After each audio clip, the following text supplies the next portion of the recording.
এর ফাঁকে ফাঁকে আমাকেও দেখতে পাচ্ছেন যে আমি 300 মিটারের মধ্যে এখনো আছি। তো আরো দেখাবো 300 ফিটের এই দৃশ্য আবহাওয়া। তো আপনারা দেখতে পাচ্ছেন যে এটা কোন রোড, এটা হচ্ছে 300 ফিটের ওই যে ভাইরাল রোডটা কিছুদিন আগে আমরা মোবাইলে দেখতেছিলাম, সেই রোড এইটাই। যে এটা হচ্ছে 300 ফিটের মেন রোড, যেটা কিছুদিন আগে ভাইরাল হয়েছিল, এটা হচ্ছে সেই রোড।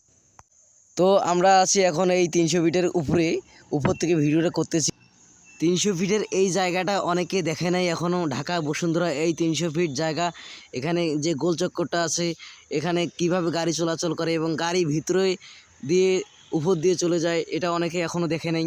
তো সেজন্য আমি এই ঢাকায় 300 ফিট এই রাস্তাঘাট যেভাবে গাড়ি চলাচল করতেছে, অনেক গাড়ি চলাচল করে এখানে, এদিক দিয়ে গাড়ি যেভাবে যায় মানুষ দেখে অবাক হয়ে যাবে। সেজন্য আমি ওই জায়গা যেয়ে একবার ঘুরে আসলাম, ঢাকা বসুন্ধরা এই 300 ফিট